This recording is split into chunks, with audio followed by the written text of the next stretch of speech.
Epístola de Barnabé capítulo 10. Ainda, sobre o sábado, está escrito no decálogo que Deus o entregou pessoalmente a Moisés sobre o monte Sinai: santificai o sábado do Senhor com mãos puras e coração puro. Em outro lugar, ele diz: se meus filhos guardarem o sábado, então estenderei sobre eles a minha misericórdia. Ele menciona o sábado no princípio da criação. Em 6 dias, Deus fez as obras de suas mãos e as terminou no 7º dia, e nele descansou e o santificou. Prestai atenção, filhos, sobre o que significa, terminou no 7º dia. Isso significa que o Senhor consumará o universo em 6.000 anos, pois um dia para ele significa 1000 anos. Ele próprio o atesta, dizendo: eis que um dia do Senhor será como 1000 anos. Portanto, filhos, em 6 dias, que são 6.000 anos, o universo será consumado. E ele descansou no 7º dia. Isso quer dizer que seu filho, quando vier para pôr fim ao tempo do iníquo, para julgar os ímpios e mudar o sol, a lua e as estrelas, então ele, de fato, repousará no 7º dia. Por fim, ele diz: tu o santificarás com mãos puras e coração puro. Contudo, se alguém atualmente pudesse santificar, de coração puro, esse dia que Deus santificou, então nós nos teríamos enganado completamente. Porém, se este agora não é o caso, ele o santificará verdadeiramente no repouso, quando nós formos capazes disso, isto é, quando tivermos sido justificados e tivermos recebido o objeto da promessa, quando não houver mais iniquidade, e o Senhor tiver renovado tudo. Então, poderemos santificá-lo, tendo sido primeiro nós mesmos santificados. Ele finalmente lhes disse: não suporto vossas neomenias e vossos sábados. Vede como ele diz: não são os sábados atuais que me agradam, mas aquele que eu fiz e no qual, depois de ter levado todas as coisas ao repouso, farei o início do 8º dia, isto é, o começo de outro mundo. Eis porque celebramos como festa alegre o 8º dia, no qual Jesus ressuscitou dos mortos e, depois de se manifestar, subiu aos céus. Epístola de Barnabé capítulo 11.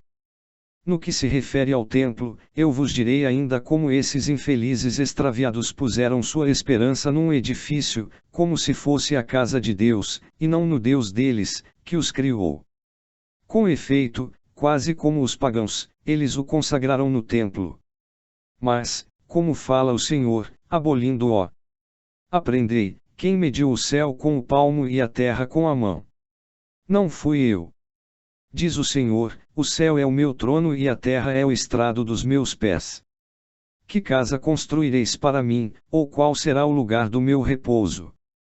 Vede como era vã a esperança deles. Por fim, ele diz ainda: eis, aqueles que destruirão esse templo, eles mesmos o edificarão. E o que está acontecendo? De fato, por causa da guerra deles, o templo foi destruído pelos inimigos. E agora, os mesmos servos dos inimigos o reconstruirão. Ele tinha igualmente revelado que a cidade, o templo e o povo de Israel seriam entregues. Com efeito, a Escritura diz: acontecerá no fim dos dias que o Senhor entregará à destruição as ovelhas do pasto, o aprisco e a sua torre.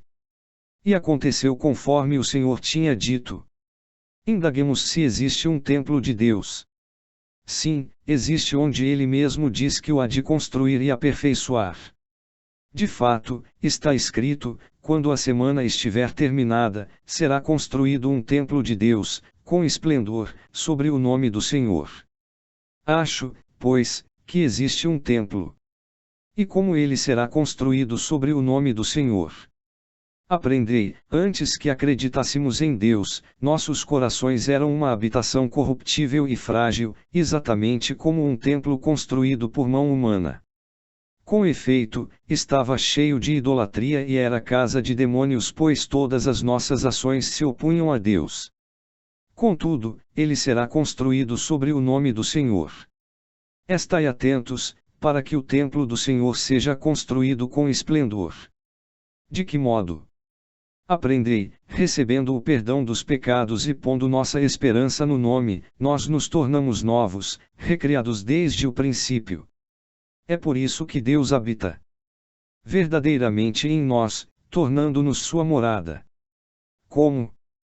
Pela sua palavra de fé, pelo chamado da sua promessa, pela sabedoria das suas leis, pelos mandamentos da doutrina, e Ele próprio profetizando em nós, habitando em nós, abrindo para nós a porta do templo, que é a nossa boca, e dando-nos o arrependimento, Ele nos introduz no templo incorruptível.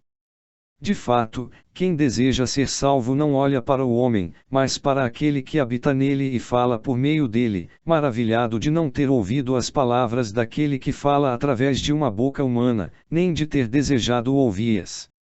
Esse é o templo espiritual construído pelo Senhor. Epístola de Barnabé.